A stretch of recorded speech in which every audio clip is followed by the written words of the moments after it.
Hello नमस्कार, welcome to study with अमन डिडवाल। तो दोस्तों, आज मैं आपसे बात करूंगा mirror formula for convex mirror. तो देखो, आज मैं आपसे बात करूंगा कि हम मिरर फॉर्मूला होता है जो कन्वेक्स मिरर के लिए, उसको हम कैसे डिराइव कर सकते हैं। तो देखो, आप सबसे पहले देख सकते हैं कि ये आपका एक कन्वेक्स मिरर है ना। देखो, क्यों कन्वेक्स मिरर है ये? क्योंकि देखो, जो इसकी ये वाली साइड है ये रिफ्लेक्टिंग सरफेस है ना।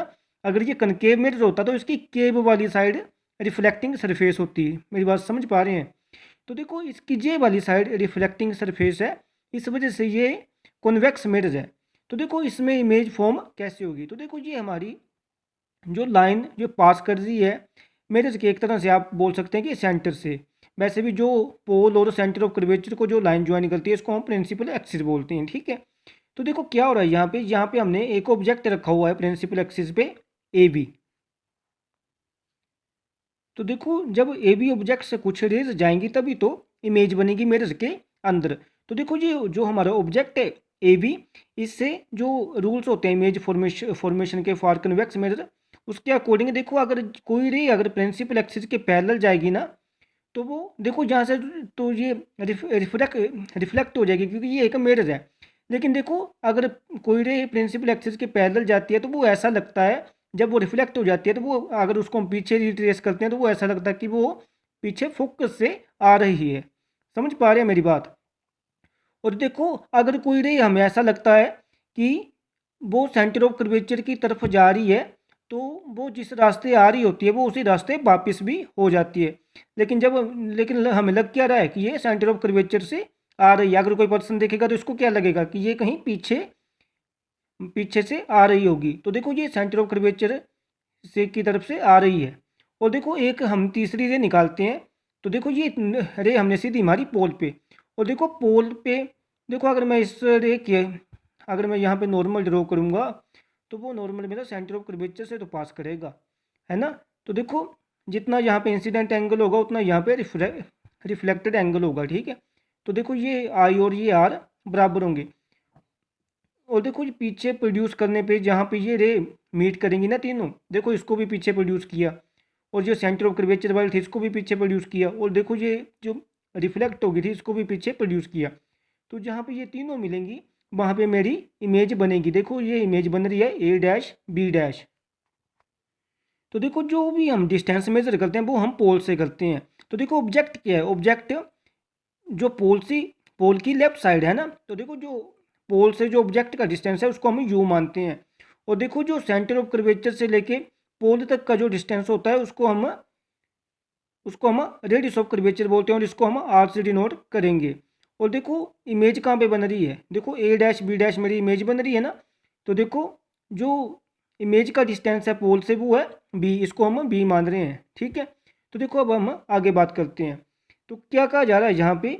बोले, let A B an object lying on the principal axis of the convex mirror A dash B dash is the virtual image lying behind the convex mirror.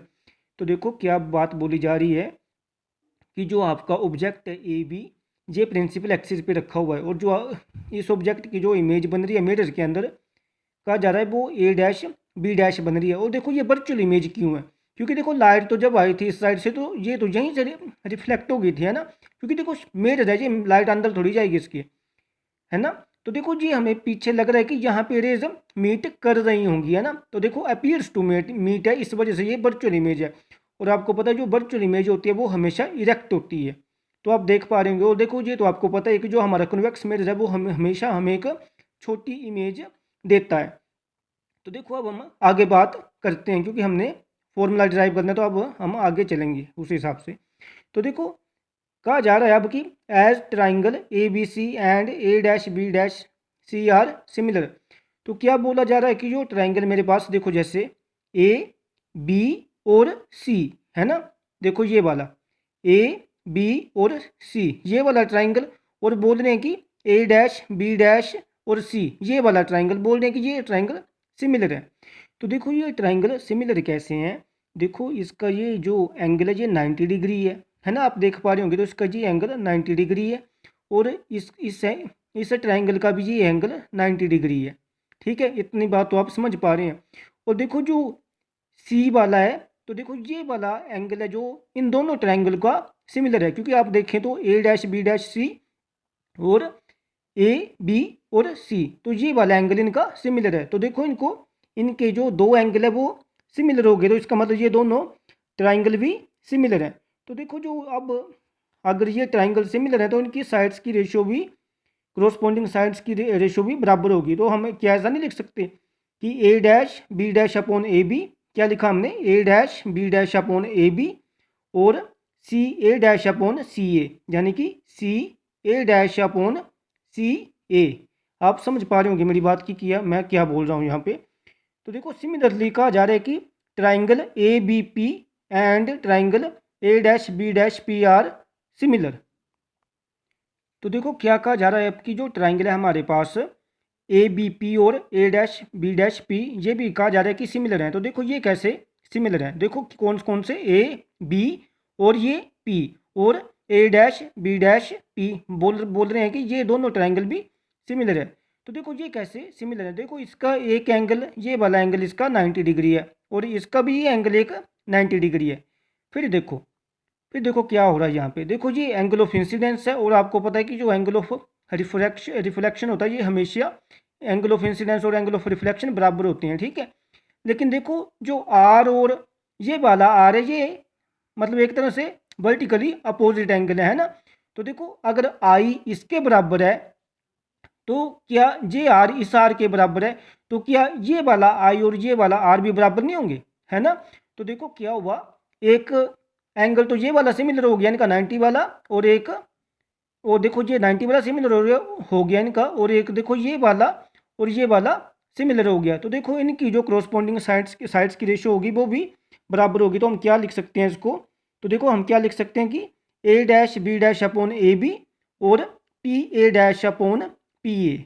समझ पा रहे हैं मेरी बात, हमने क्या लिखा, A dash B dash upon A B और क्या लिखा हमने, P A dash upon P A.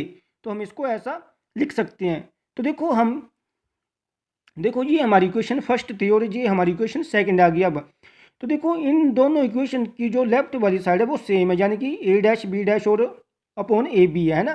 तो क्या ये दोनों इक्वेशन भी बराबर नहीं होंगी, क्या हम इनको फिर ऐसे नहीं लिख सकते कि मैं इससे उठा लूँ सी ए डैश अपॉन सी ए और इससे मैं उठा लूँ P A dash upon P A. तो देखो मैं इसको ऐसे लिख सकता हूँ, ठीक है। फिर देखो जो हमारा सी ए डैश है ना, देखो ये हमारा क्या है, देखो ये है देख पा रहे होंगे आप यहाँ पे, देखो ये है सी ए डैश। तो देखो सी ए डैश को कैसे लिखेंगे, अब देखो सी ए डैश की तो कोई वैल्यू है नहीं यहाँ पे, है ना। तो देखो इसको हम कैसे लिख सकते हैं, P C minus P A dash. देखो पी सी क्या है, पी सी है ना, पी सी ये है ना पूरा, और इससे अगर मैं पी ए डैश को माइनस कर दूंगा तो मुझे क्या सी ए डैश की वैल्यू नहीं मिल जाएगी। तो देखो मैं इसको कैसे लिखूंगा सी ए डैश को P C minus P A dash, ऐसे मैं लिख सकता हूँ सी ए को।